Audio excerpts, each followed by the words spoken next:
안녕하십니까 여러분, 반갑습니다. 공무원 한국사를 강의하고 있는 이수 선생님들, 자꾸 사회를. 자, 오늘은 그 고려의 문화사 파트를 이제 해서 오늘 고려사를 마무리를 해보도록 하겠습니다. 제 옷이 바뀌고 생각해보니까 제가 강의를 시작한다면서 계속 옷이 이 옷이네요. 네, 일부러 그런 건 아닙니다. 지금 좀 날짜를 바꿔서 찍고 있는데 옷이 이 옷인 거예요. 기분 탓입니다, 여러분들. 자, 고려의 문화사입니다. 문화사에서 죄송합니다. 제가 문제를 확인하려고 하다 보니 좀 뒤쪽에 문제가 나왔네요. 고려 문화사에서는요, 기본적으로 이제 그 불교에 대한 사상에 대한 얘기들이 의외로 많이 나옵니다. 특히 사상사에서는 의천과 진울, 그다음에 해심, 그다음에 뭐 요새 이런 사람들 몇 명 정도로 기억해 주시면 되게 좋겠고, 그다음에 역사서라든가 그리고 대장경에 대한 얘기들이 의외로 문제가 많이 나오죠. 그다음에 뭐 탑에 대한 얘기도 의외로 많이 나오니까, 예술사에서 많이 나오니까 잘 기억해 주셨습니다. 지금부터 문제를 풀어보도록 하시죠. 뿅. 자, 유학의 발전과 역사서입니다. 유교 쪽에서는 거의 역사서 내용이 주라고 생각하시면 되는데, 자, 2008년 지방직 9급 문제입니다. 112번. 고려 태조의 왕건의 가계와 역사를 가장 상세하게 정리한 고려시대 역사서. 솔직하게 말씀드리면 이건 정말 개인적으로 마음에 안 드는 문제인데요. 답은 3번 편년통록입니다. 편년통록. 이게 답인데, 삼국유사는 아시다시피 고려시대 역사를 담은 역사책이고, 제왕홍기는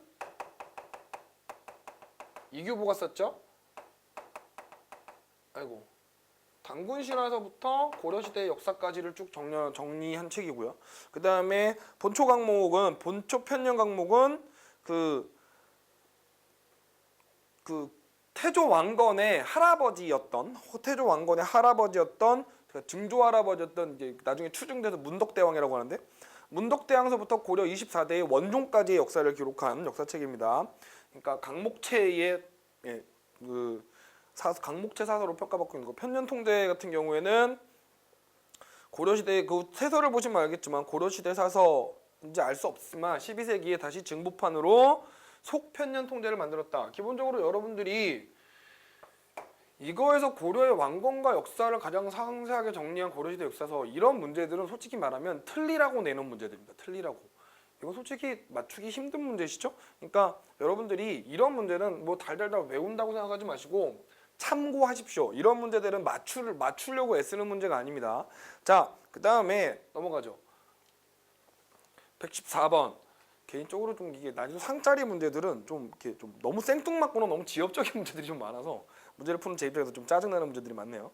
114번입니다. 우리나라 어떤 역사책을 설명하고 있어요? 편찬과 가장 근접한 시기. 우리나라 최고의 역사서. 현존하는 우리나라 최고의 역사서면 뭡니까? 삼국사기죠? 김부식이 쓴 김부식의 삼국사기. 자, 김부식이 고려를 공부하신 분들은 아시겠지만 김부식이 문벌귀족인 건 아시겠죠? 문벌귀족이고, 문벌귀족이 등장하는 12세기의 라인이죠. 기본적으로 문벌귀족이 등장하는 12세기 라인에서는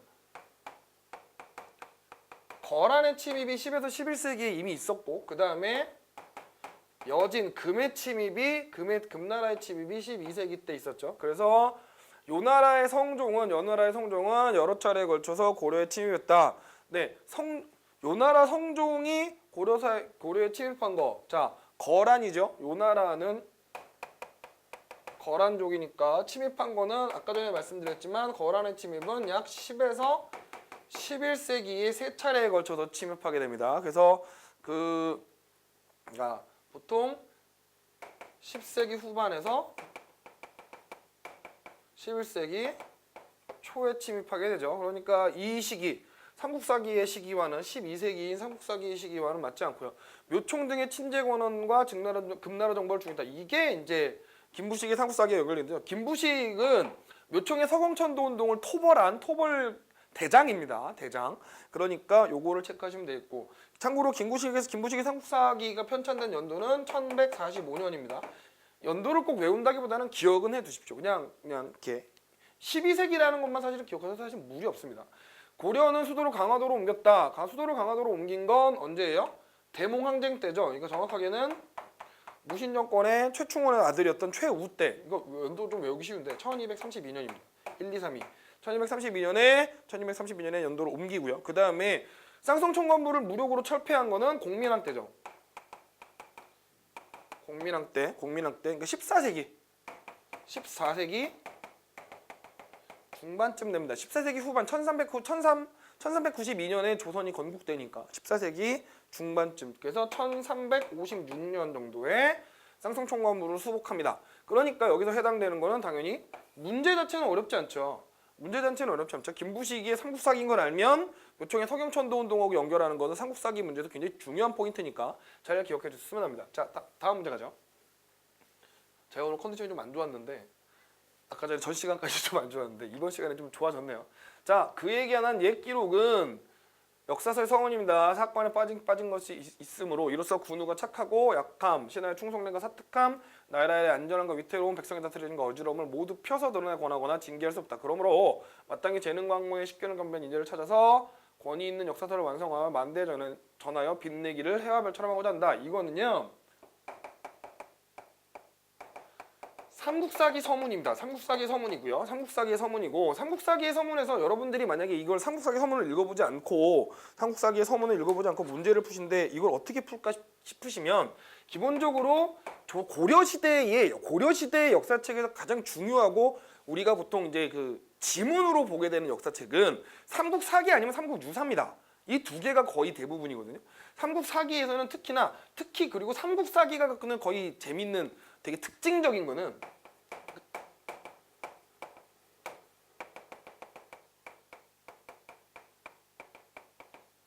유교적 합리주의 사관을 갖고 있다는 거예요. 유교적 합리주의 사관을 갖고 있으니까 기본적으로 유교 윤리에 대한 강조가 굉장히 많이 일어납니다. 고려는 불교가 나라의 기본 정신적인 틀을 갖고 있는 사회임에도 불구하고 삼국사기는 유교에 대한 강조를 굉장히 많이 하고 있는데 이 지문에서 이런 게 나오는 거죠. 그래서 군후의 착하고 약함, 그 다음에 신하의 충성, 나라의 안전함 이런 것들을 따지는 백성의 다스림 이런 걸 따지는 유교적 가치관들이 굉장히 중요하게 있다는 점에서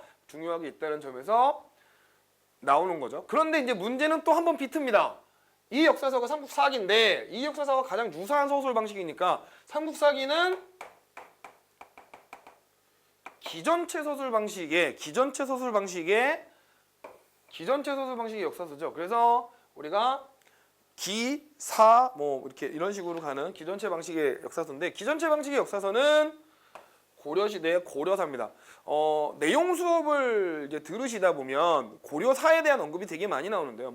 저 같은 경우는 이제 그 무신 정권 때 있었던 사람들에 대한 얘기들 할 때 예를 들면 우리 그 얼마 전에 드라마 방송했던 육룡이 나르샤 거기서는 척사광 나오죠.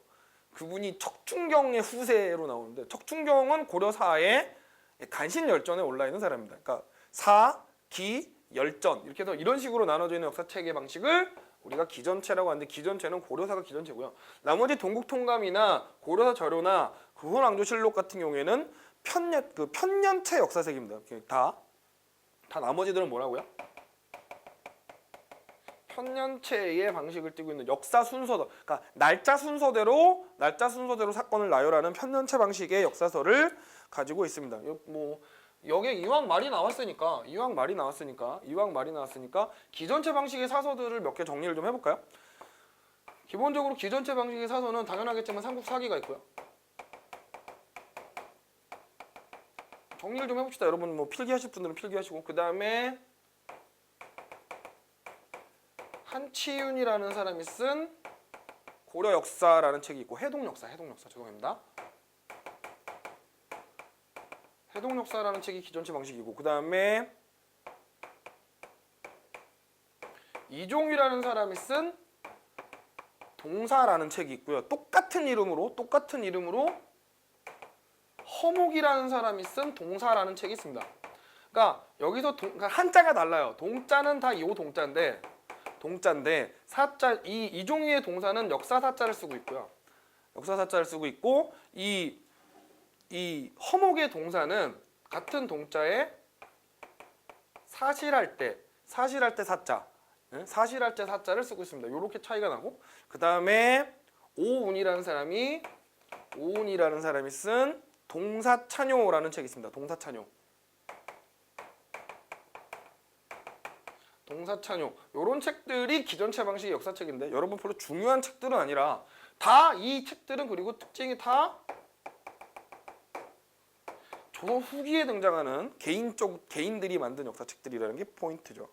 기억해 주셨으면 합니다. 그 다음에 참고로 저 동국통감 얘기를 좀 잠깐만 해보자면 그 조선 성종 때 동국통감 같은 경우에 조선 성종 때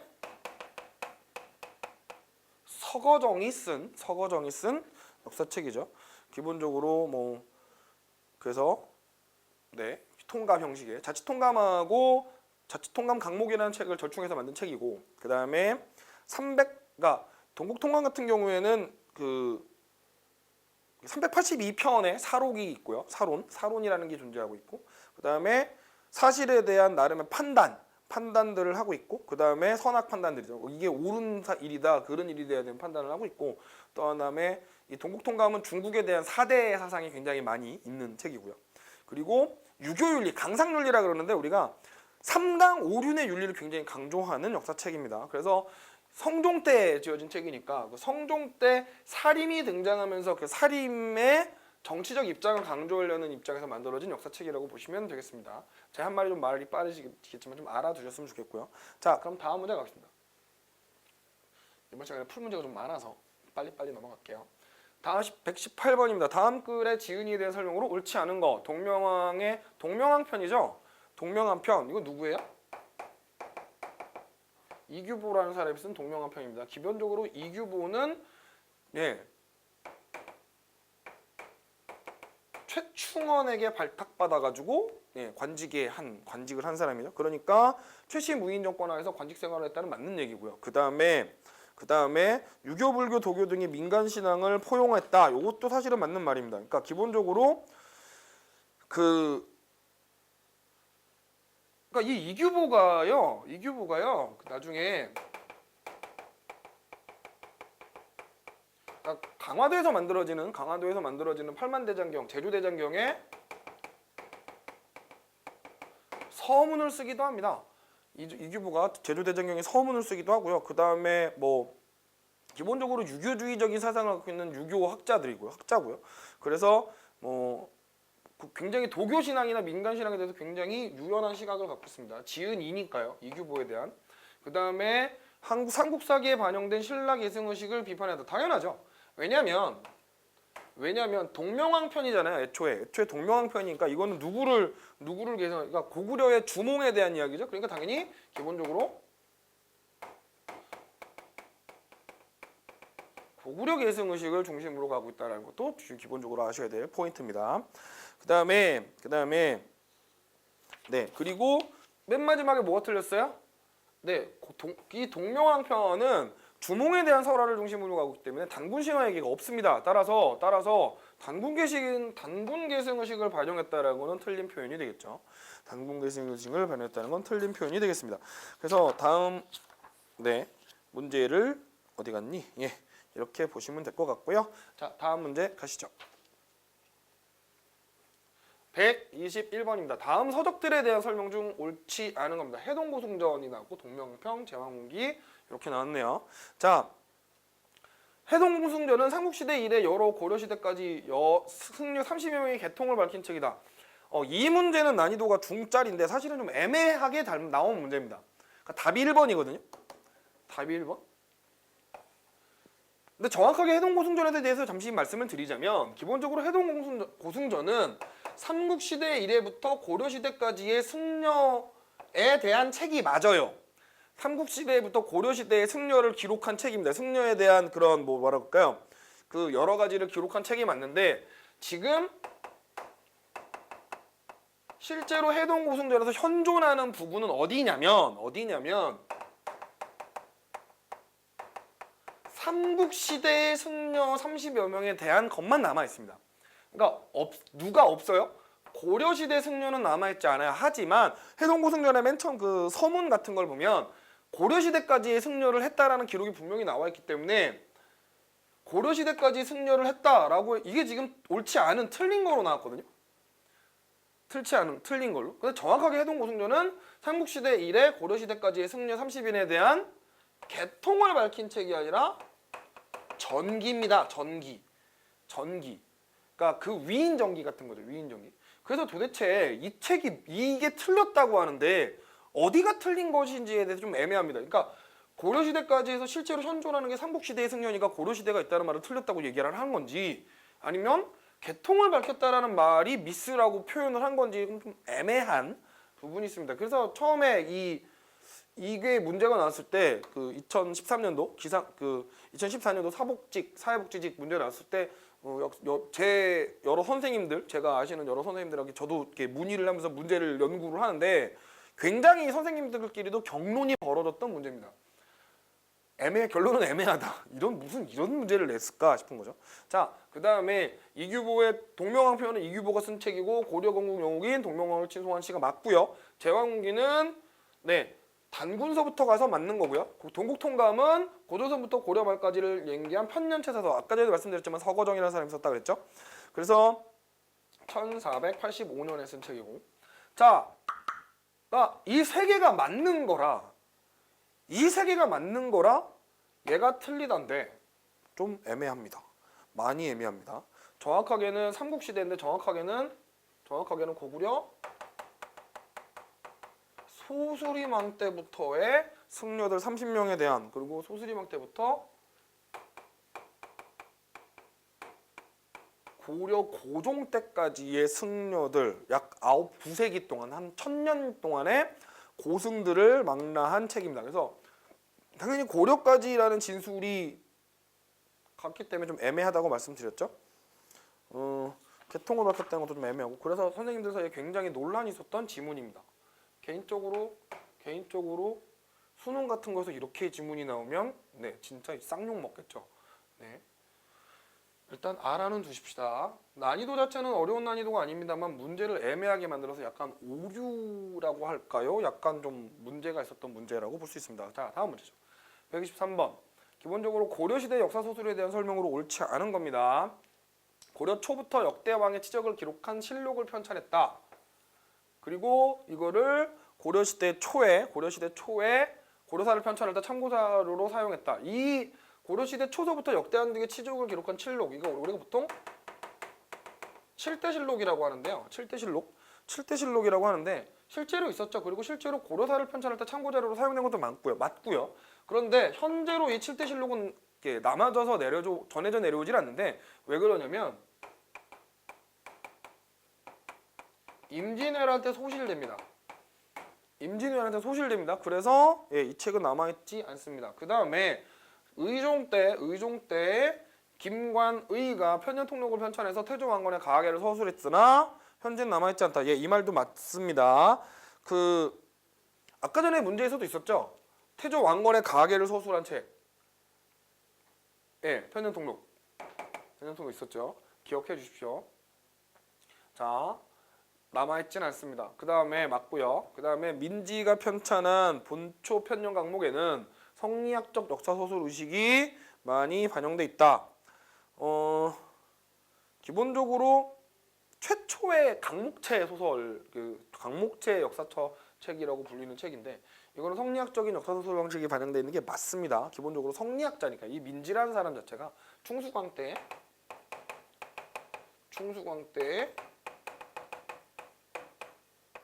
성리학자입니다. 그러니까 당연히 성유교적 의식이 있죠. 이승휴는 태조 때부터 숙종 때까지 역대 임금의 치적을 평가한 사략을 편찬했는데 현재는 4천만이 남아 있다. 일단 태조 때부터 숙종 때까지의 역대 임금의 치적을 정리한 사략이라는 책은 충선한 때 이재현이라는 사람이 평가합니다. 아까 전에 만권당에서 있었던 조맹부랑 같이 있었던 그 학자죠. 이재현이 편찬한 책입니다. 그러니까 이승유가 편찬한 책이 아니고요. 이승유는 무슨 책을 만들었다? 제왕운기를 만들었죠. 이승유가 만든 책은 제왕운기. 그러니까 틀렸습니다. 자, 옳지 않은 겁니다. 답은 4번이고요. 불교사와 대장경 얘기를 해보죠. 대장경 얘기는 되게 할 말이 많으니까 여러분들이 의외로 많이 속는 게 대장경이 거란에 침입해서 초조대장경이 있죠. 초조대장경이 있고 그 다음에 의천이 속장경을 만드는데 의천의 속장경은요 여러분 대장경이 아닙니다. 의천의 속장경은 그러니까 대장경이라 함은 기본적으로 이 뒤쪽에 문제 나오니까 그때 얘기를 해볼까요? 대장경 얘기는 뒤쪽에 자세히 얘기 나오니까 그때 한번 얘기를 해보도록 하죠. 어쨌든 의천의 속장경을 우리가 뭐라고 하진 않습니다. 대장경이라고 하진 않고요. 그 속장경이나 이런 것들을 참고해서 몽고의 침입 때 강화도에서 최우가 시작해서 만든 대장경이 제주대장경 두 번째 대장경으로 지금 합천 해인사에 남아있는 대장경이 되겠습니다. 자, 124번 문제입니다.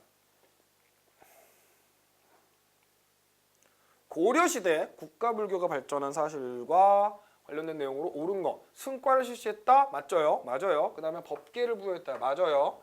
승과를 실시해서 어떤 법계를 부여했냐면 보통 대덕이라는 법계하고 대사라는 법계를 부여했죠. 그래서 뭐 귀녀대사 막 이렇게 얘기하죠.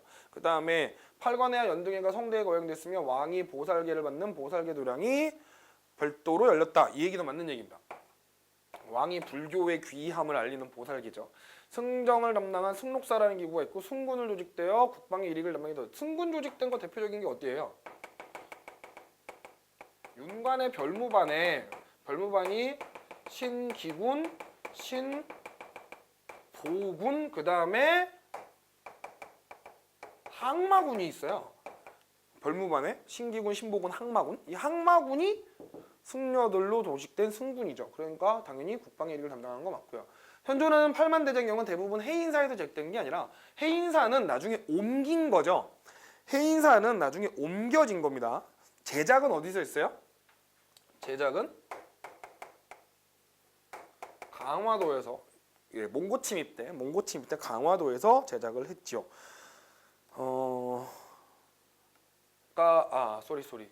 해인사 팔만대장경은 죄송합니다. 제가 잠시 착각했어요. 남해에 있는 분사대장도감에서 하긴 전쟁터인데 분사대장도감에서 판각했어요. 그래서 이후 강화도 선원사에서 보관했다가 조선 초기에 합천 해인사로 옮겨져서 지금까지 있는 거죠. 자, 오케이. 자, 넘어가겠습니다. 126번입니다. 다음 글에서 기억의 간행을 주도한 인물 선종 8년에 땡땡땡은 고려, 송, 요, 일본 각지에 있는 불교 세력을 모아 편찬하기. 이건 일단 선종 8년이라는 게 포인트인데요. 선종은 참고로 누구 다음이냐면 숙종 다음에 선종이고요. 여러분 좀 피곤하시겠지만 이 선종 때 선종의 동생이 누굽니다? 의천대사입니다. 대각국사 의천. 그러니까 선종의 동생이 의천대사고요. 의천대사가 발행한 게 속장경이죠. 네, 여기 불교세력을 모아 편찬한 거. 의천대사 자체가 왕의 동생이잖아요. 왕의 동생. 권력이 없는 왕의 동생. 그러니까 중국으로 유학을 가서 화엄종을 공부하고 오죠. 그 다음에 화엄종을 공부하고서 들어올 때 엄청나게 많은 중국으로부터 불경을 들고 들어옵니다. 당연하지만 왕의 동생이니까 오죽하겠습니까? 엄청나게 들고 들어와서 그걸 정리해가지고 나중에 속장경을 만들죠. 유불일치설을 주장한 거는 해심이라는 승려입니다.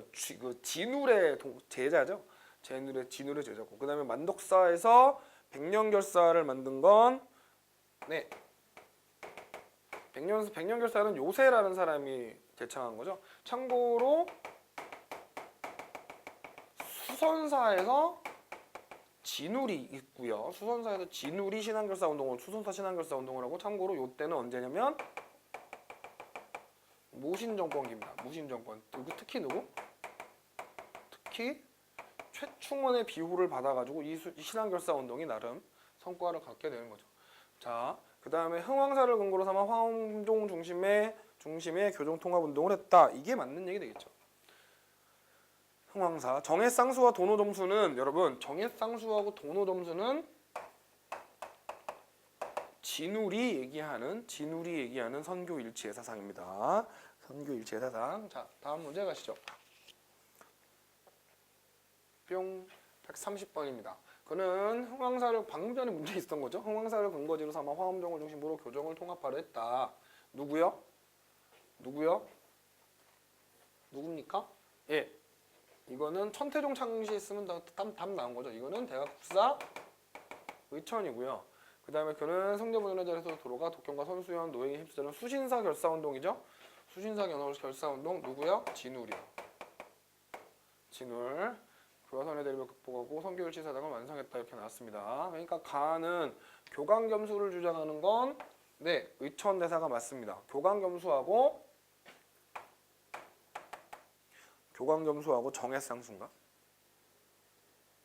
도노남수. 네. 의천이 주장한 거는 교강겸수하고 내외겸전을 주장합니다. 이 겸자가 들어가면 의천이 한 거라고 기억하시면 됩니다. 참고로 진울은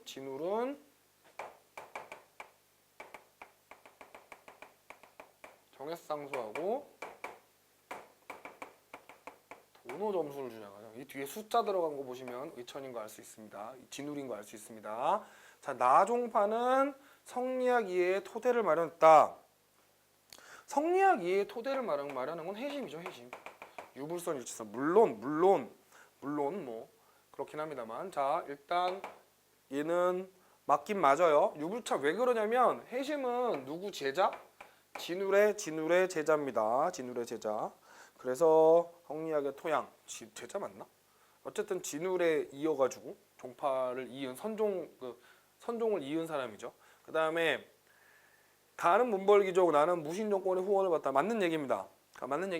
의천은 당연히 왕의 동생이니까 문벌귀족의 후원을 받죠. 당연하겠지만 진울은 방금 전에 이쪽에서 아까 전에 전문제에서 얘기했었는데 네, 최충원의 지원을 받아가지고 수선사 신앙결사 운동을 합니다. 자, 나는 불교 교단 중심의 통합이 이거는 교단 중심의 통합은 의천대사가 한 통합 운동을 얘기하니까 답은 4번이 되겠습니다. 자, 131번입니다. 문종의 왕자로 승려가 됐대요. 이거 누구게요? 의천입니다. 이거 똑같네요. 그 다음에 네, 선은 부처의 마음이요 교는 부처의 말씀이다. 깨닫는 것과 수련하는 건 분리될 수 없고 정과 해는 같이 닦아야 돼요. 정해 상수. 그 다음에 깨닫는 것과 수 그래서 돈 점수 이렇게 나오는 거죠. 그러니까 요거는 진울이고 요거는 그대로 쓰네요. 자, 어쨌든 가와 나는 각각 교종의 입장에서 선종의 입장에서 두 종파를 통일하는 거 맞고요. 그 다음에 가는 왕실의 후원 나는 무슨 같은 문제입니다. 그 다음에 나가 죽은 후 교단이 다시 분열되고 귀족 중심의 종교가 지속됐다. 이거는 의천대사가 죽은 후 귀족 중심의 불교로 돌아선 거니까 이거는 가에 대한 얘기로 틀렸고요. 리을은 가나가 바뀌었죠? 예, 가나가 바뀌었습니다. 가가 천태종을 개창한 거고 나가 수선사 신앙결사 운동을 하는 겁니다. 비슷한 문제니까 여러분 이 정도만 하고 넘어갈게요. 왜 이 문제를 넣었을까요? 난이도가 상짜리라서 넣은 것 같은데요. 자, 넘어가겠습니다. 이게 의천인 거는 문종의 왕자다. 이거 딱 아시면 됩니다. 자, 132번입니다. 132번. 이 알바가 일을 제대로 안 했네요. 계속 이 문제가 이렇게 되는 거 보니. 자, 한마음을 깨닫지 못하고 한없는 번뇌를 일으키는 것이 중생인데 부처는 한마음을 깨달았다. 한마음 보니까 이거를 가끔 원효대사라고 생각하시는 분이 있어요. 일심. 아닙니다. 여기 보시면 먼저 깨치고 나서 여기요. 깨치고 나서 수양한다는 것은 모세 얼음이 전부 물인 줄 알았지만 그것이 태양을 열을 받아 녹게 되는 것처럼 여기서부터요. 범부가 우리가 부처임을 깨달았지만 불법의 힘으로 부처의 길을 닫게 되는 것과 같다. 요거는 우리가 그러니까 먼저 깨치고 수행한다. 이거를 우리가 한 네 글자로 정리하면 이게 도노점수죠. 그러니까 이 같이 주장을 한 사람의 인물은 누가 되는 거예요? 네, 진울입니다. 진울입니다. 그래서 네, 화엄 사상을 정비하고 보살의 실천행을 펼쳤다. 요거는 그 규녀입니다. 규녀전을 썼던 규녀대사고. 갑자기 언제적 사람인지 까먹었어요. 그 다음에 흥왕사를 근거지로 교종통합 운동을 했다는 건 누구요? 대각국사 의천 얘기하는 거죠. 유불일치설은 해심이죠.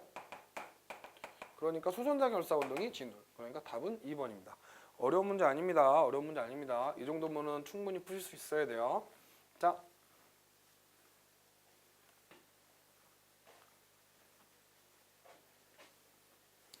자 133번입니다. 천태종의 백년사결사 운동에 대한 설명으로 옳은 거. 유교와 불교는 다름이 없다여 유불 계속 같은 얘기 나오니까 좀 그냥 갑시다. 이건 해심이고요. 해심이고 그 정토신앙을 적극 수용했다. 여러분 정토신앙은요 원래 신라의 원효대사가 주장하던 거거든요. 그런데 이게 누구 때 의천 그 백년사 결사 운동에서 이 요새가 그러니까 조선 후기의 백년 천태종이니까요. 요새가 백년사 결사 운동에서 요 정토사상을 되게 적극적으로 수용을 합니다. 그러니까 얘는 이게 답이죠.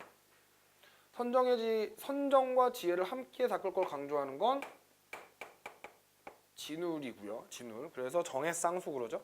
최씨 무신 정권과 긴밀하게 연결돼서 강화도에 분사를 세웠다. 이 강화도에 분사를 세웠다. 이거는 이제 우리가 조계종에 대한 얘기합니다. 조계종에 대한 설명입니다. 최씨 정권 왜 그러냐면 당시에 교종불교인 천태종은 이 최씨 무신 정권에 대해서 상당히 비판적인 시선이었고 굉장히 비판을 많이 합니다. 근데 거기에 비해서 선종은 그렇지 않았기 때문에 이 최충원이 선종불교를 굉장히 밀고 교종불교를 좀 죽이는 그런 정책들을 많이 씁니다. 그러니까 진울의 수선사신앙결사 운동을 서포트했던 거죠. 다음 문제 갑시다. 자, 고려불교의 중요한 교리와 사건을 정리한 거래요. 시대순으로. 자, 요런 문제 좀 어렵습니다. 자, 일단 제광과 의통이 천태학을 전한 이거는 이제 순서를 외웁시다. 이거 쉽지 않으니까 외웁시다. 기본적으로 남중국에 가서 천태학을 전파한 게 고려 광종 때입니다. 보통 10세기 정도 되겠죠. 10세기 정도. 발음에 주의합시다. 그다음에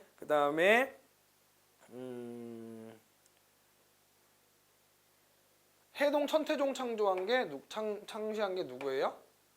네, 이거 문종 때고 약 12세기 초, 11세기 후반. 11세기 후반에 나오는 누구? 해동 천태종 창시했으니까 의천대사 얘기하는 거죠. 그다음에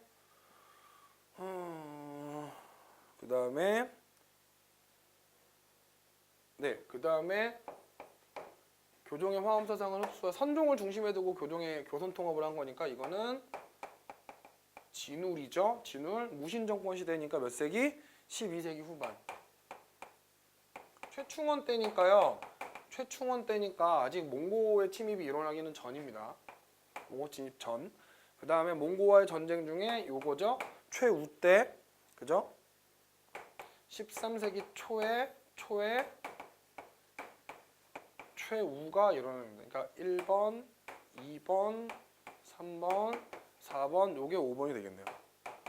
요거는 임재종이 불교계의 새로운 주류로 떠오른 건 공민왕 때입니다. 공민왕 때입니다. 그러니까 14세기 후반이 되겠죠. 14세기 후반.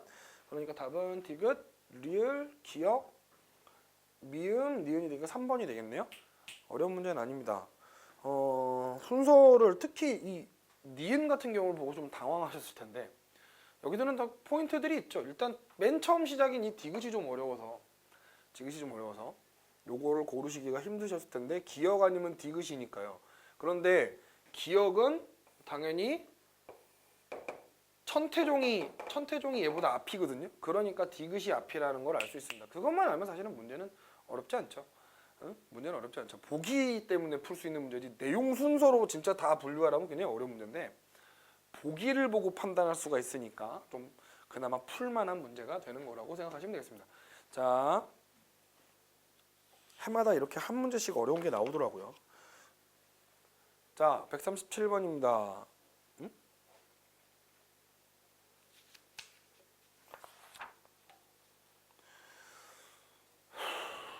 137번입니다. 고려시대의 불교에 대한 설명으로 가장 적절한 겁니다. 의천은 대립 상태에 있었던 교종과 선종의 통합을 위해 노력을 하고자 먼저 선종을 종합하고 해동천태종을 영어 교종을 융합하고자 했다. 기본적으로 바뀌었어요. 해동천태종을 먼저 열고 나중에 교종을 중심으로 선종을 통합한 거죠. 그 다음에 광종은 과거제를 실시했으나 승과를 두지 않았다. 과거제를 실시했으나 승과 뒀습니다. 고려시대에는 승과가 있어요, 여러분.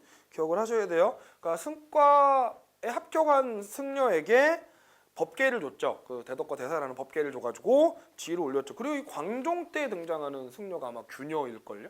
규녀입니다. 그 다음에 진울과의 심의 활동은 교종을 후원하고자 하는 무신정권에 틀렸죠. 뭐가 틀렸어요? 교종을 후원하는 게 아니죠. 선종을 후원하는 거죠. 그 다음에 진울의 뒤를 이은 회심은 요게 답입니다. 어렵지 않은 문제니까 넘어갈게요. 자, 141번입니다. 141번. 141번.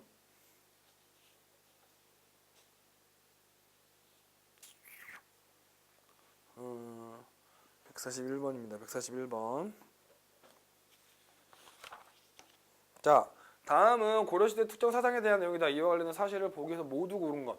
영암군 사람들이 전하기를 신라 때 최씨 뜰 가운데 오이 하나가 열렸는데 길이나 한자나 넘어 온 집안 사람들이 잠옷 이상하게 여겼다. 최씨 딸이 몰래 이것을 따먹었더니 저절로 태기가 있어. 예, 아들을 낳는데 이름을 도선이라고 했다. 도선이라는 이름을 보시는 순간 아시겠나요? 도선대사죠? 풍수지리설을 떠올리셔야 됩니다. 도선이라는 사람, 특히 특정 사상에 대한 내용이니까요. 특정 사상에 대한 내용이니까 풍수지리설을 떠올리셔야 되는데 풍수지리설에 해당하는 건 대화궁은 언제 만든 거죠? 이거? 서경천도 운동 때 만든 거죠. 그러니까 서경천도 운동은 풍수지리 사상 중에 풍수지리의 영향을 받은 서경길치설의 영향을 받은 거고요. 남경계창도감은 당연하겠지만 숙종 때 남경길치설에 의해서 나온 겁니다. 참고로 연등에는 불교 행사고요. 보현 시본관은 규녀가 쓴 시라 해야 하고 광종 때 규녀가 쓴 불경을 향가로 표현한 거죠. 신라시대 향가로 불경을 표현한 그 보원 시본관 11수가 있습니다. 불교적 내용입니다. 그래서 기억하고 이건 불교적 내용이고 풍수지리설에 해당하는 건 니은하고 디귿 되겠습니다. 문제가 좀 어려워요. 일단은 아까 전에 말씀드렸지만 규녀는 언제 사람? 광종 때 승려입니다. 광종 때 승려. 자, 광종에 눈에 들었던 승려가 사람이 별로 많지 않은데 그중에 규녀는 굉장히 특이한 사람이었죠. 그 다음에 자, 과학기술 얘기를 해봅시다. 고려의 과학기술. 자, 과학기술 얘기를 해봅시다. 자, 인쇄술입니다. 다음과 같은 사회현상이 일어난 시기에 사실로 옳지 않은 것. 당시 검령고 내수 천부까지 다 사전을 받아서 수백 결이 내렸고 그중 그들은 보통 농민을 유인해서 전민으로 만들고 그 전민이라는 건 자기 밭에 소속돼 있는 사람으로 만드는 거죠. 또 민돈으로서 그 부근에 있는 것에 대해서는 모두 전조를 거둬들였으며 주연에는 세납에 들어오고 싶다. 그러니까 안 걸칠 정도. 그러니까 참고로 검령군은 그러니까 천구까지니까요. 검령군은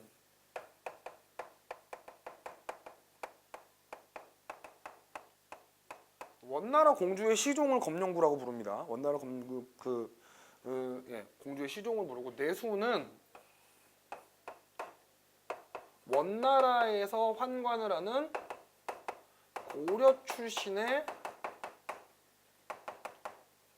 원나라 환관을 내수라고 부릅니다.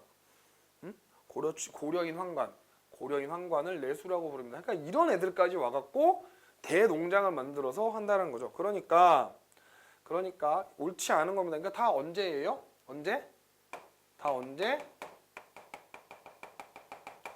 원간섭기에 일어나는 일이죠. 원간섭기에 일어나는 일이죠. 원간섭기에 일어나는 일입니다. 그러니까 여기에서 시기의 사실로 옳지 않은 거니까 중추원이 밀직사로 격화되었고 송설체 기억하시죠? 조맹부의 송설체 이거는 이제 충선왕 때 만권당에서 이 양반 있었다고 그랬죠. 그러니까 원간섭기 맞고요. 반농사에서 2년 삼작의 윤작법이 보급되기 시작한 시기가 이 원 간섭기 때가 맞습니다.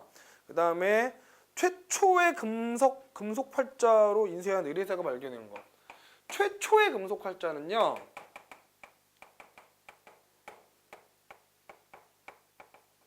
상정고급 예문이라는 의뢰서가 1234년에 최씨 정권 최우 때 강화도에서 만들어지는 책이 최초입니다. 그러니까 이거는 언제 때예요? 최씨 정권이가 원의 침입이 한참 있을 때죠. 그러니까 원 간섭기가 아닙니다. 그러니까 답은 4번이 되는 거죠. 중추원이 밀직사로 격화되는 건 원 간섭기에 일어난 관제 격화 얘기하는 거고요. 자, 기억을 해 주십시다. 송설체는 충선왕 이후니까 원 간섭기가 맞겠죠. 자, 답은 그래서 4번이 되겠습니다. 어렵지 않아요.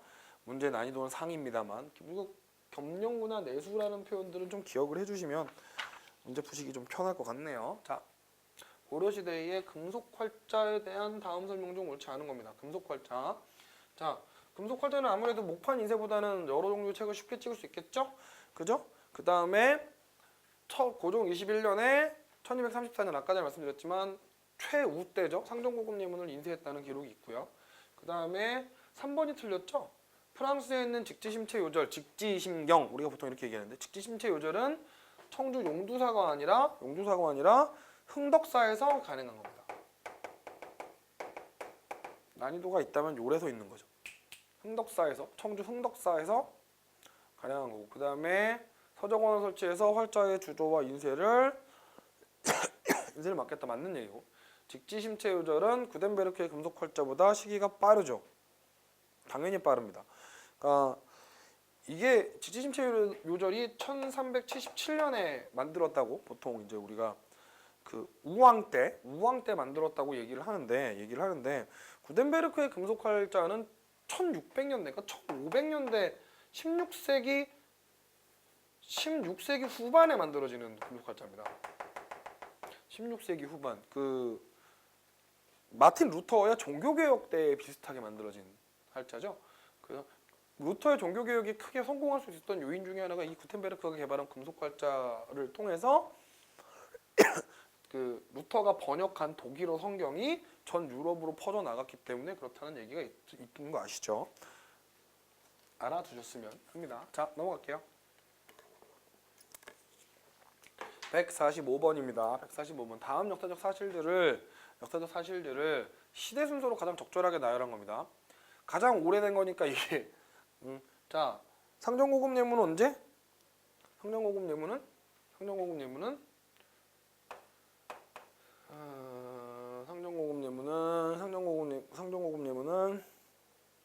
네, 무신집권기. 그러니까 무신집권기인 고종 때 최우가 만든 의뢰서죠. 그래서 1234년에 만든 의뢰서고 그 다음에 이련의 삼국유사는 원간섭기입니다. 원간섭기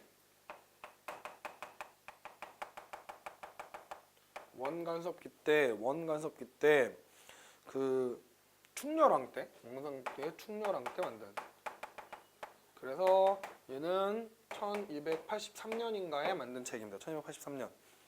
아 죄송해요. 1281년 만드시고 김부식의 삼국사기는 12세기죠. 12세기 문벌 귀족 시기니까 1145년에 만든 책입니다. 김부식의 삼국사기는 1145년. 그 다음에 의장도 검들 교장을 편찬한 건 고려 문종 때니까요. 1086년입니다. 1086년에 네 문벌 귀족 시기죠. 역시 비슷하게 의천이 문벌 귀족하고 이렇게 했다는 것들 아시면 리을이 제일 먼저고 순서대로 리을, 디귿, 기역, 린 이 순서가 되겠네요. 그러니까 예, 요거 되겠죠. 김부식의 삼국사기가 일단은 이건 어려운 문제가 아닙니다. 왜냐면 김부식의 삼국사기가 상정고급 예문이나 이련 전에 있는 거라는 걸 아시면 어려운 문제는 아니죠. 그죠? 이련의 삼국유사가 한창 아니까 상정고급 예문이 언제인지를 기억을 잘 못하시면 풀기 좀 힘든 문제고 상정고급 예문은 네 무신정권기에 만들어진 거라는 것도 기억을 해주십시다. 149번입니다. 고려시대 과학기술에 대한 건데 고려시대에는 선명력을 사용했으나 충성왕 때 원의 수시력을 받았다. 예, 맞아요. 맞아요. 그 다음에 조선 때까지 원의 수시력을 쓰다가 세종대왕 때 이 수시력이 좀 안 맞는 거로 알고 조선 세종 때 뭘 만드는 거예요? 실정사안을 만들어가지고 네 우리나라에 맞는 세계에서 세 번째로 만든 달력이죠. 그 다음에 토지 측량기구의 인지위와 규형을 제작해서 토지 측량과 지도 제작에 활용했다. 인지위하고 규형은요, 여러분 토지 측량 제도가 맞는데 이거는 조선 세조 때 만든 거고요. 조선 세조 때 제작하는 거고 이 인지위하고 규형을 가지고 토지 측량하는 거 맞거든요. 토지 측량하는 거 맞는데 이게 세조 때 이거 가지고 동국지도 만듭니다. 이거 가지고 동국지도 맞고 최충원은 이원에게 염초 만드는 기술을 배워서 화약제조법 찾아내게 맞죠? 그 다음에 태의감에서 의학 박사를 줘서 의학을 가르치고 의원을 뽑는 의과를 시행했다. 이것도 맞는 얘기 되겠습니다. 답은 그래서 이거죠. 2번입니다. 2번. 어려운 문제 아니에요. 어려운 문제가 아닙니다. 자, 넘어가죠. 자, 귀족의 문화 발달사. 여기는 좀 간단하게 합시다. 복잡하게 하면 너무 어려워서 사실 청자가 제일 중요하긴 합니다만 조선시대 음악에 대한 설명입니다. 음악에 대한 설명. 향악은 주로 제례 때 연구됐다. 여러분, 향악은요 주로 제례에 연주된 음악은 이제 아악이고요. 아악이고 제례에 연주된 그러니까 조선시대의 궁중제례에 연주되는 음악이 아악이고 고려시대 때는 이제 그 송나라에서 수입된 대성악이라는 이제 약보가 궁중제례에 연구됐고 조선시대 향약은 주로 귀족들의 연회나 아니면 궁중 연회들 이런 것들에서 귀족 잔치나 궁중 연회나 이런 거에서 주로 많이 개최된 거죠. 그 다음에 고려시대 때는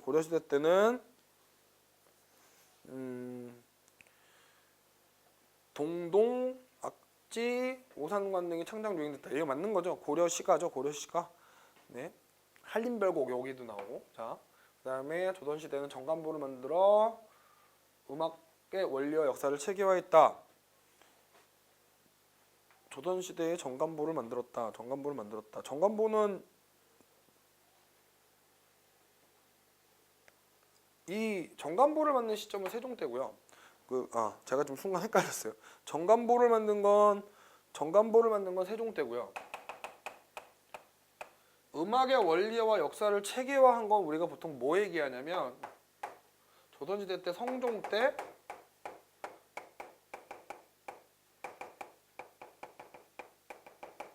악학괴범이라는 책을 만들면서 음악의 원리와 역사를 체계화했다. 이렇게 표현합니다. 악학괴범을 만들면서. 그러니까 틀렸어요. 그 다음에 조선시대 가사시조 가곡은 악을 발전시켜 연주한 것이다. 자꾸 고려시대인데 조선시대 얘기가 나올까요? 여기서는 악을 발전시킨 게 아니라 당나라의 음악이었던 당악과 향약이 아니라 죄송합니다. 향악을 발전시켜서 연주한 것이 되겠죠. 이 문제는 지금 조선시대 쪽으로 가야 되는데 고려시대가 있어가지고 고려시대로 붙였나 보네요. 고려하고 조선시대를 합친 문제라 조금 난이도가 있는 문제 되겠습니다. 다음 문제 152번 고려시대의 문화입니다. 고려시대 문화. 옳지 않은 거. 요거는 좀 많이 짜증나는 문제네요. 사대부의 성장으로 경기체가라고 부르는 새로운 문학이 등장했다. 맞아요. 고려시대 때 경기체가 등장한 거 맞으니까. 그 다음에 장가로 비르는 새로운 민요풍의 가요가 유행된 것도 맞고 봉정사 극락점은 가장 남아있는 고려시대 건물 가운데 가장 오래된 거. 예, 맞습니다. 봉정사 극락전이 제일 오래됐고 그 다음에 부석사 무량수전하고도 뭐 이런 것들이 몇 개 되게 중요한 건물들로 남아있죠.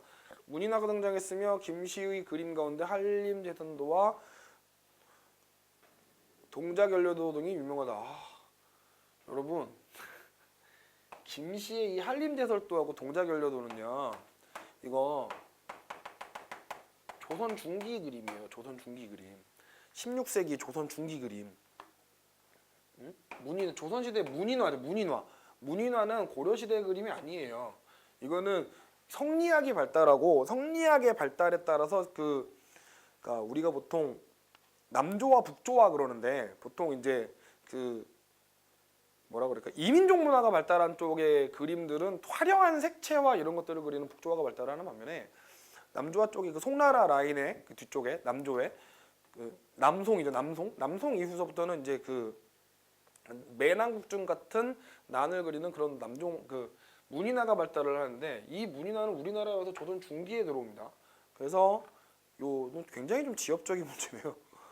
이게 워낙 확실히 맞는 거라 얘가 답이긴 한데 네 2번 지문에서 헷갈리셨으면 이거 답 고르기 참 힘들었겠네요.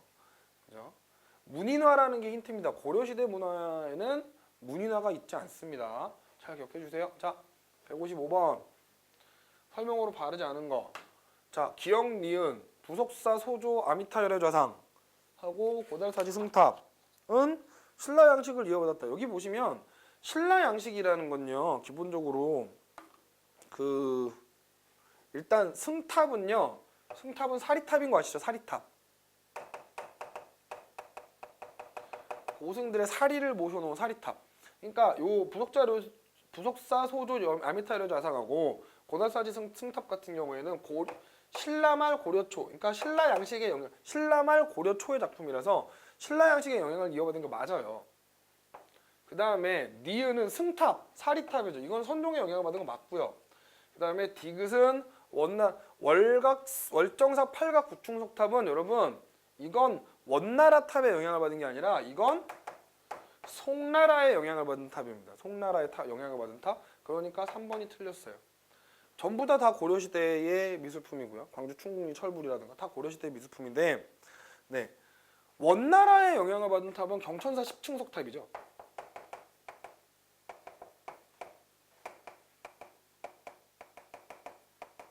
이게 원나라의 영향을 받은 탑입니다. 기억해 주세요. 자 158번입니다. 증류 방식의 술인 소주 등장했고요. 임금의 음식을 가르치는 수라란 말이 사용됐고 요거를 딱 보시면 알겠죠. 풍속이 유행하는 거니까 남자들 사이에서 머리 뒷부분만 남기고 주변 머리를 깎아서 모발을 뒤로 늘었다. 이거 변발이라 그러죠. 변발.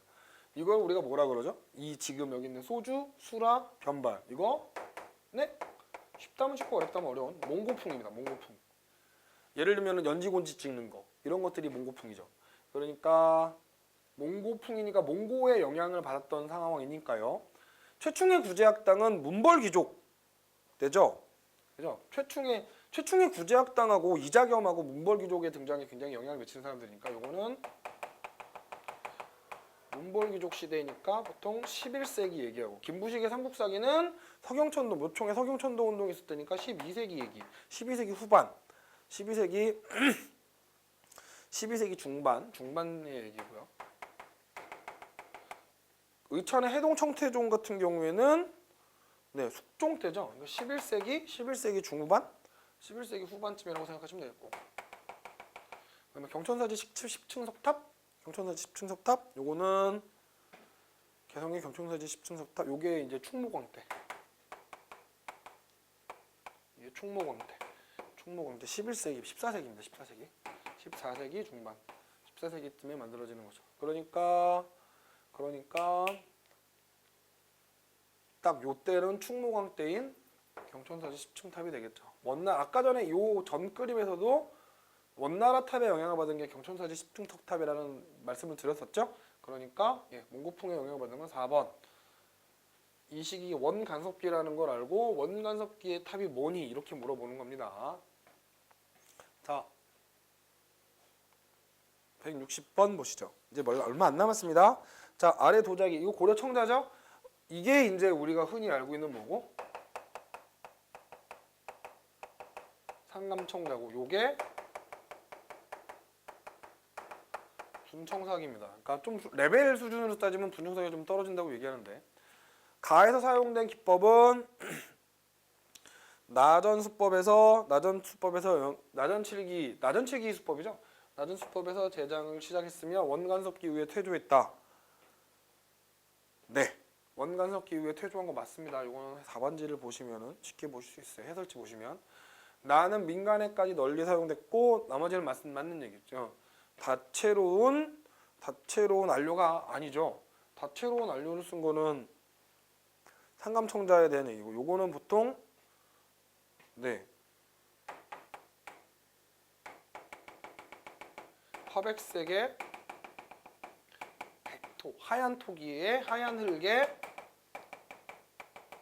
문양을 새기는 형태로 가에서 나의 변화는 고려의 독창적인 상감기법이 발견된 성과다. 틀렸죠. 상감기법이 발견된 성과는 맞는데 독창적인 상감기법은 가에 해당하는 상감청자만이 맞습니다. 그러니까 오히려 상감청자의 독창적인 기법이 분청사기에 가면은 레벨이 많이 떨어지죠. 가에서 나로 변화한 건 나가 순백의 고사망을 풍겨 선비의 취향과 어울렸기 때문이다. 선비의 취향과 순백의 고상함을 풍겨 선비의 취향과 어울리는 건 백자입니다. 백자. 조선시대에 등장하는 백자 얘기하는 거예요. 그러니까 가도 틀렸죠. 그러니까 네, 답은 1번이 되겠네요. 자, 161번입니다. 자, 가는 고구려 무덤에 있었던 사신도 그림이고 나는 아까 전에 말씀드렸던 승탑이고요. 다가 분청사기고 라가 우리가 청화백자라 부르는 거죠.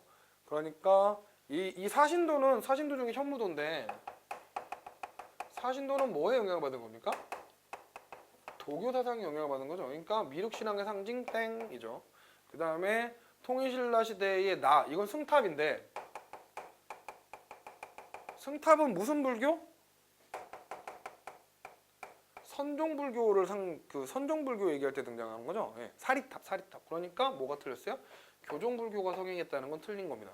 그 다음에 다 청자의 백토분을 칠한 것으로 촌진스러운 무늬가 열어져 있다. 이게 맞는 얘기죠. 라 이것이 유행한 시기는 서민들도 옹기 대신 백자 쓰다. 여러분 백자는